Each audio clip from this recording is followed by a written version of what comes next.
Hey, Berkeley, and welcome back to another city update for the COVID-19 pandemic. Today with me, I have our public safety chief, Chief Kane with me.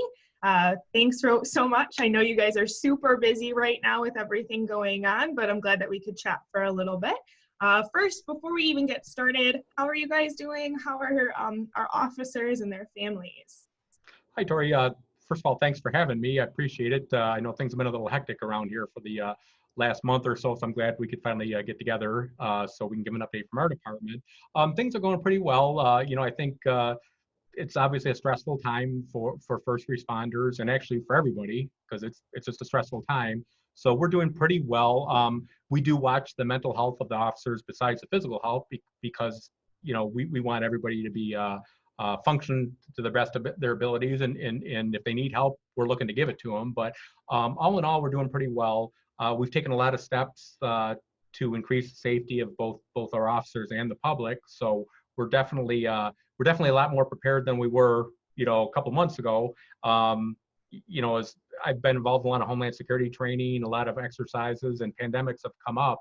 But I have to be honest, I didn't see this one coming. I thought that was, we're, multi-coordinated attacks, things like that. That's really what we spend a lot of time on. But I'm glad that we have some experience doing that. So it's a huge learning curve for us because I've learned a lot about science in the last month or so, like most people have, and what to do, what not to do. So we're incorporating all those things into how we're planning. We've had a lot of guidance from Oakland County Medical Control when it comes to medicals, Oakland County Homeland Security, the health department, who have all been fabulous partners with us and really worked to get us the protective equipment we need. So we have made quite a few changes for the protection of the public and ourselves. Could you kind of share what those protection measures are?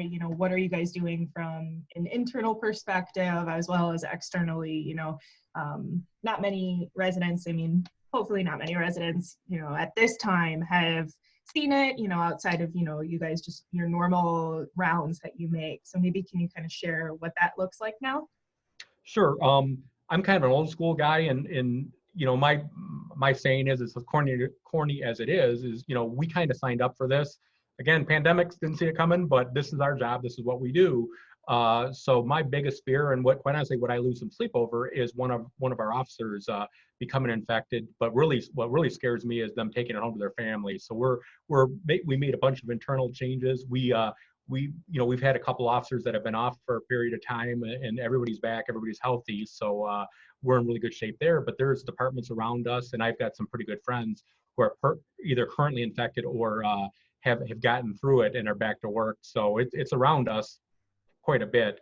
Some of the things we've done is, as far as the uniforms people wear at work, we're washing them here now. We're not letting people take them to cleaners or take them home to wash because we don't want any potential infections leaving the building. We're keeping people separated in the building.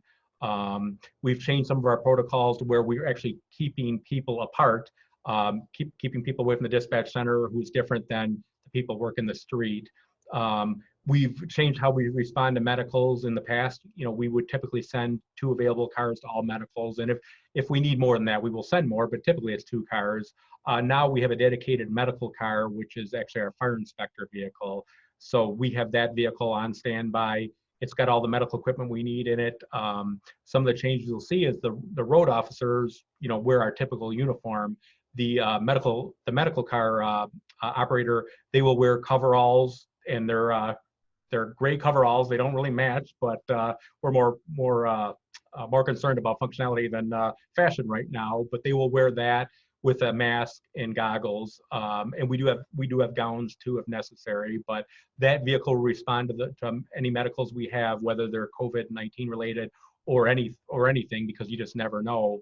And our goal is for the second officer not to even get out of his car or not to cross the sidewalk. We really want to try to minimize the exposure. Our EMS transport agency, Alliance Mobile Health, has been absolutely fabulous on their response time. And they cover Oak Park, they cover Troy, they cover Clawson, Beverly Hills, Huntington Woods. So Oak Park, as you know, has been hit really hard with the infections. So their response time has been great. A lot of times we don't even need to go hands-on. A lot of times they take care of it themselves. So, we have, as of this morning, 48 cases and 4 deaths, unfortunately, here in Berkeley. So we know it's here. So, not to be paranoid, but we're going to be really, really, really careful. And we're also decontaminating our station every day, actually twice a day on each shift. Lot of cleaning. Our cars and trucks are cleaned every shift. We've also had, thanks to generous donations, we've had a couple environmental companies come out and do them for us also. I can't say enough for the help we've gotten. Berkeley schools lent us a electrostatic cleaning device, which basically charges the disinfectant where it sticks better.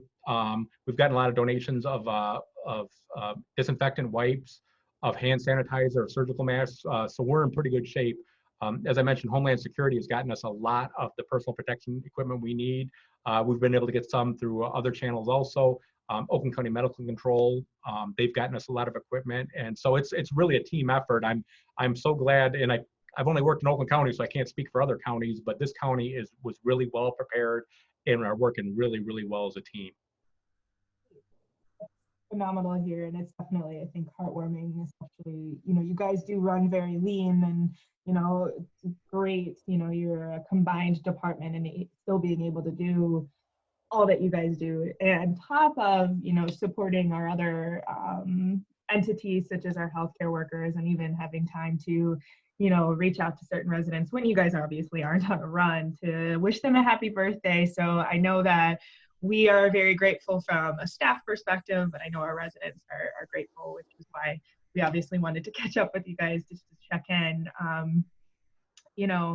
Could you kind of talk, shifting over to, internally, but externally, just sharing with residents, so that way they're not so disbarred when they see you, what the process and protocol looks like from an interaction with public safety, given the circumstances?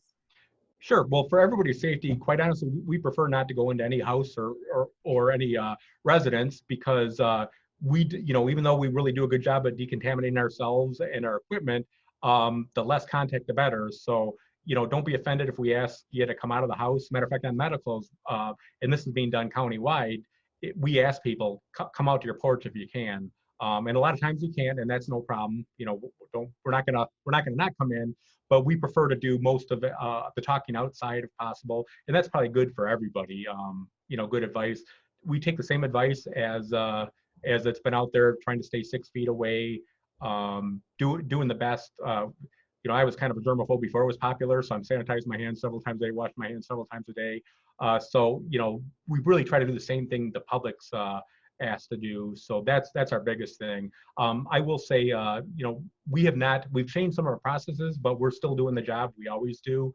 And over my career, it's going to sound kind of weird, but I've been most proud of the people that have worked for me when bad things have happened.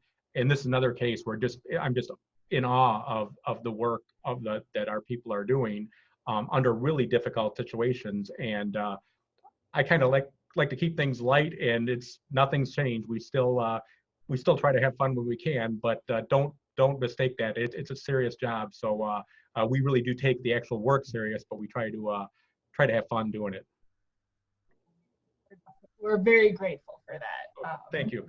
Yeah. So, can you, bridging over that as well, could you kind of talk about maybe some of the misinformation or things that are kind of swirling around when it comes to public safety and enforcement protocol?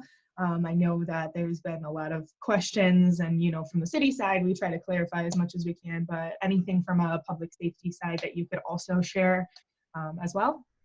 Sure. Quite honestly, there's some orders we can enforce, some we can't.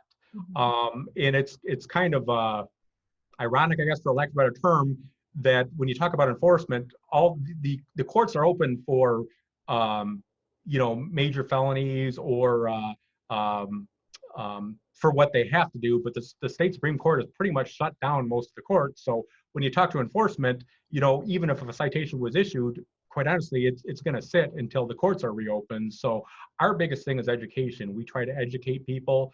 Quite honestly, some of the executive orders are a little bit confusing for lawyers, let alone lay people or us. So our biggest thing is we try to advise people. I will tell you, you know, from every interaction we've had, we have not had anybody say no, they're going to stop. You know, they're not going to stop what they're doing. So for us, it's been all warnings. It has worked fine.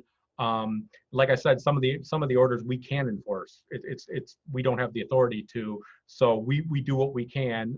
But basically, it's a big learning thing, and we realize people are going to make mistakes, and that's going to happen. So that's the biggest thing. What we don't want, and you're seeing in some parts of the state, are huge gatherings or things like that, because that is by far the most dangerous thing you can do is when you get a bunch of people together.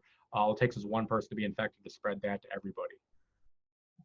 Thank you for that. I know that that'll help, you know, at least lessen fears of people thinking that they're, you know, they're going to get charged for something, but it's more of just, we want to make sure that you're safe. Exactly. And we want to make sure everybody's safe. That's our goal. Yes. Well, you know, given that nature and, you know, with the city being shut down, even though we're still working, just in a different context, could you kind of share what that looks like from an emergency side? You know, how do people reach you guys, and where they need to go to get a hold of you, or if they want to learn more? Sure. You know, our biggest thing is before you leave your house, call. You know, there's some things we can handle online. We have you know, we have the online reporting, which we started very early on in a lot of departments in Oakland County through Clemis. So if you go to our website, there's a link to the online reporting. Obviously, you know, most of us can't work from home, so we're here. If you call, if you you know, our 24/7 number. If you have an emergency, obviously you want to call 911. But if you have just a question, if you call our non-emergency number, which is 248-658-3380, you'll get either a dispatcher, a PSO, or a supervisor, and you can ask any questions you have. So again, we're big. This is the time for us all to be together. So we're trying to educate. We're trying to be part of the community because we are. So that's our biggest goal. So you'll still see us out there. Please don't hesitate to wave. And you know, we still like our interaction with the public. We're just being really careful. Unfortunately, you know, who doesn't love a big red fire truck? I know I do. So when we have that out there, you know, we can't have a bunch of people coming up to it and gathering together. So that's probably the toughest part, because that's the best part of this job is to go out in the public and interact with people. But we just can't do that right now. So we're looking forward to when we can, but don't be afraid to wave. Thank you so much for your time, Chief Kane. I appreciate it, and we'll definitely check in again.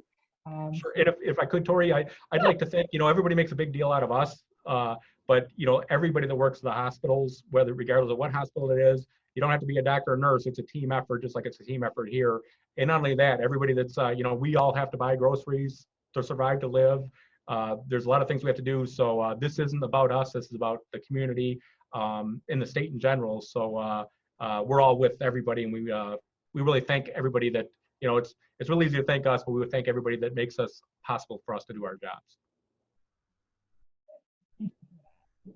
Sure. Thank you. Berkley residents, stay tuned for our next citywide update, and make sure you stay safe.